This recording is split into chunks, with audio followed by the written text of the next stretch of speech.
Olá, eu sou o professor André Luiz Retec e nesta aula, magnetismo. Magnetismo nós vamos estudar como, inicialmente, dipolos magnéticos. Dipolos, qual é a ideia? Vamos voltar um pouquinho lá na eletricidade. Na eletricidade você tem uma carga positiva, que é o próton, você tem uma carga negativa, que é o elétron, e elas existem separadamente. Você consegue ter só uma carga positiva ou só uma carga negativa. Aqui não. Em magnetismo, a essência do magnetismo vem do dipolo magnético. Sempre que você tem o sul, você também tem o norte. Da onde que vem isso daí? Isso daqui vem dos spins dos elétrons. Os elétrons giram e aí criam um certo campo magnético. Esse campo magnético, sempre que você tem o sul, você tem o norte junto. Isso é dipolo magnético. Na natureza, você pega o material ferromagnético, esses dipolos magnéticos eles não estão alinhados, cada um para um lado. Então isso daqui não é um ímã. Tá?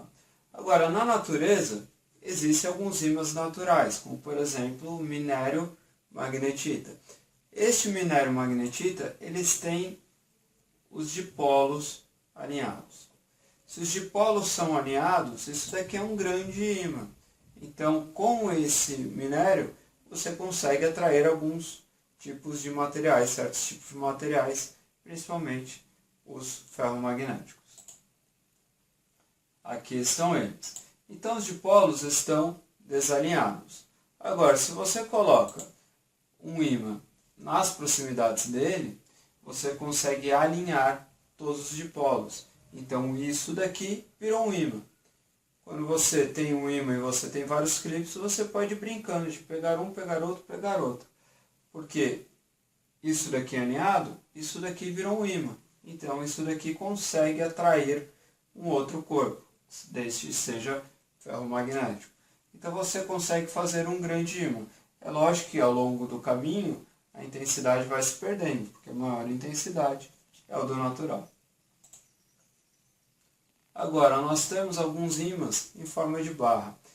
Normalmente, você vai encontrar questões, testes falando disso daqui. Então, por exemplo, eu peguei o meu ímã em forma de barra e coloquei o sul e coloquei o norte. Vou fazer um corte nesse ímã. Quando eu fiz o corte, agora eu tenho dois ímãs. Só que lembre-se, magnetismo, sempre que você tem o polo sul, você tem o polo norte. E você não consegue separá-los.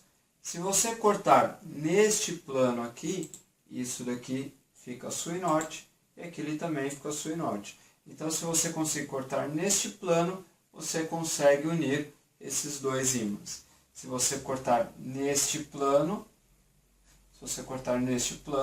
um plano horizontal, você não consegue unir da mesma forma com que você quebrou. Muitas pessoas falam que quando o ímã se quebra, você tem uma inversão dos polos. Na realidade, as pessoas falam isso porque a grande maioria dos ímãs que a gente encontra é um ímã cilindro. Então, olha aqui, quando você pega o ímã cilíndrico, você tem que uma face é norte, a outra face é sul. Quando o ímã se quebra, o que acontece?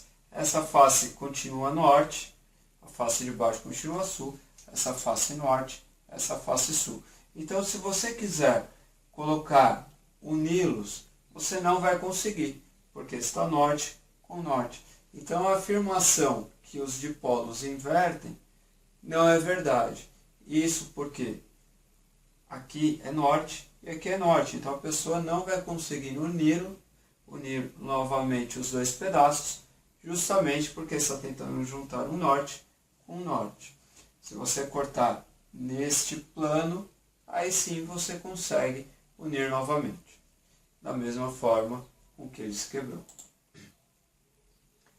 Então aqui a gente vai colocar linhas de campo magnético. Lá na eletricidade, as linhas de campo elétrico saíam da carga positiva e iam em direção à carga negativa.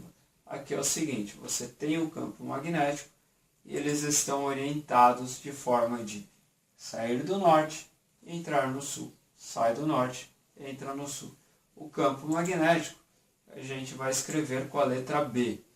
Se você colocar uma bússola, o norte da bússola ela vai se orientar no mesmo sentido da linha de campo magnético.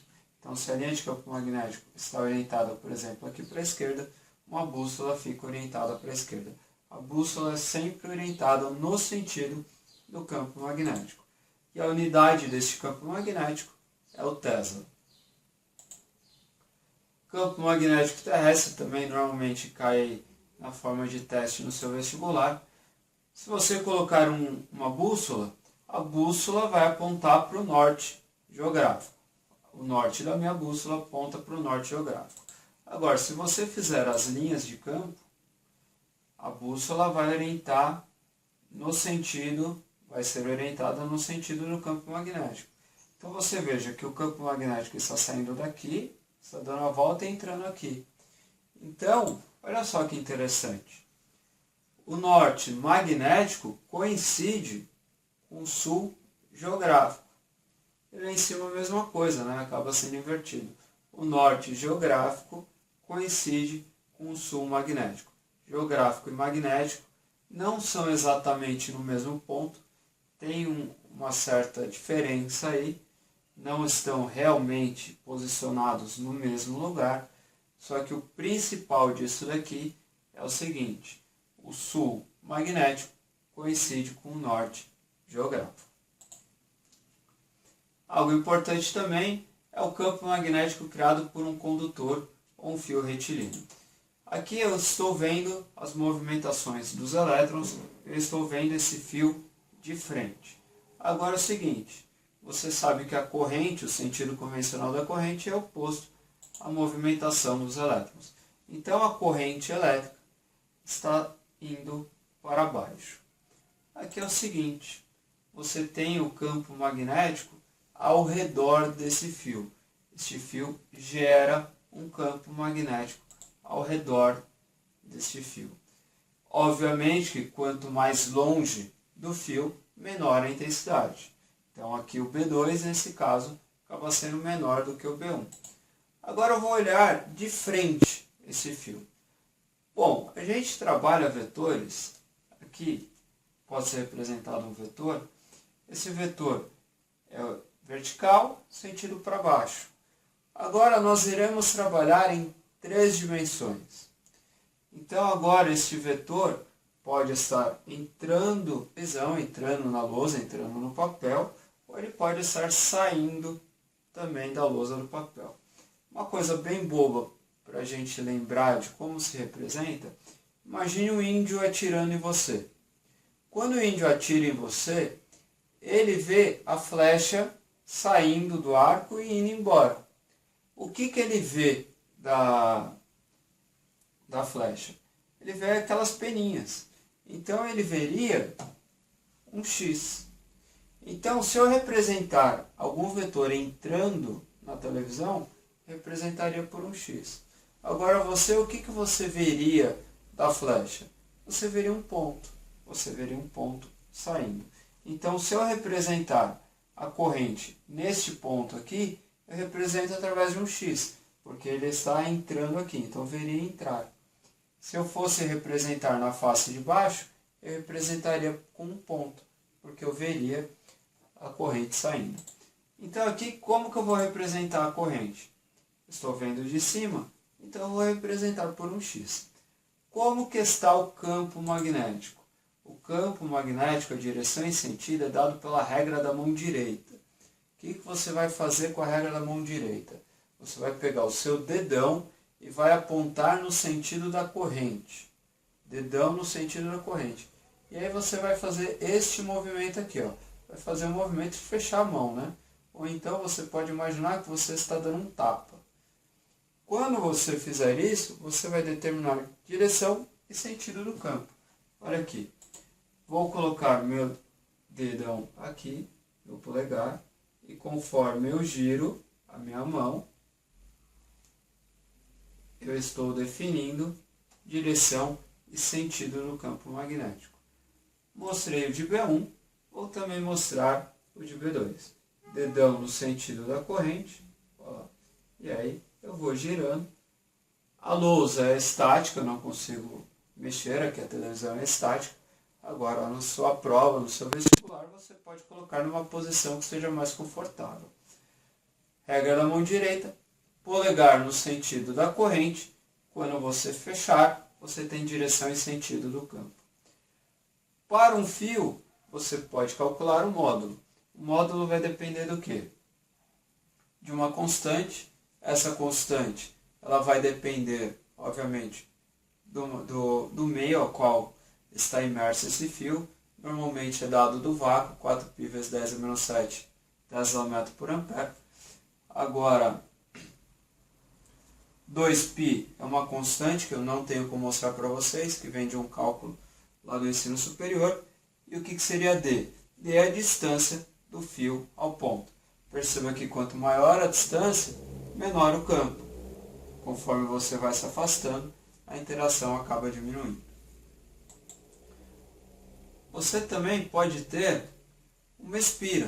O que é uma espira? É um fio enrolado. Você pegou aqui e enrolou o fio. Então aqui eu vou representar a corrente. Se a corrente ela está subindo por este fio aqui, ela vai dar a volta. Aqui eu vou representá-la entrando, porque ela vai pegar e vai dar a volta. Neste ponto aqui eu enxergo a corrente indo para a esquerda. E neste ponto aqui? Nesse ponto ela vai sair da televisão, então você vai enxergar um pontinho.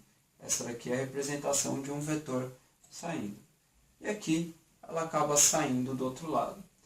Agora, se eu quiser representar isso numa vista superior, como é que eu vou enxergar? A corrente ela está no sentido anti-horário. Então, olha aqui. Neste ponto, ela está para lá. Seria o ponto que ela iniciou. Aqui ela entraria lá na televisão. Aqui é aquele ponto que você viu para a esquerda. Aqui é aquele ponto que ele está saindo. Como que está o campo aqui no centro? Dedo polegar no sentido da corrente. E aí você vai dar um tapa. Por motivos óbvios, quando a gente trabalhar uma espira, a gente vai querer determinar aqui no centro. Então, olha aqui, dedão, polegar no sentido da corrente e tapa. O tapa está para fora, então esse ponto aqui o campo magnético está saindo. Aqui é a mesma coisa. Não importa aonde você coloque, no centro da espira, o campo magnético estará saindo. E no centro da espira, você pode calcular o valor desse campo através dessa equação. μ, que é aquela constante, vezes a corrente, dividido por 2D. O D aqui significa o próprio raio, né? Se você quiser substituir ele por R, também não há problema algum. Para finalizar, nós iremos ver o que é um solenoide. Solenoide é um fio que está enrolado aqui. Quando esse fio está enrolado, passa uma corrente elétrica por ele, isso daqui vira um eletroímã. Então, olha aqui, a corrente está vindo por aqui. Então, o fio ele vem e aqui ele sai, né? Se aqui ele sai, eu enxergo a corrente sair. A corrente sai, sobe e entra do outro lado e fica fazendo isso daqui até sair do outro lado. No solenoide é a mesma ideia. Eu vou querer estudar como que está o campo magnético no interior. Polegar da mão direita no sentido da corrente e o tapa que você dá vai te dar direção e sentido do campo magnético. Neste caso, o campo magnético está orientado para a esquerda. Então, dentro dele o campo vai ser considerado uniforme e aqui ele vai ter a direção do comprimento, né? O sentido você vai estudar pela regra da mão direita. Qual o valor? O valor é μ, que é a constante, N é o número de espiras, I é a corrente elétrica, L é o comprimento do solenoide. Outra coisa que ele pode te pedir é você falar se isso daqui é polo norte ou polo sul. Então aqui eu tenho a linha de campo orientada para a esquerda. Então se você olhar aqui, ó, ela vai dar a volta, né? Ela está fazendo esse trajeto. Se ela sai do norte e entra no sul, quer dizer que isso daqui é um polo norte, isso daqui é um polo sul. Bom, de magnetismo é isso que você precisa conhecer. Até a próxima.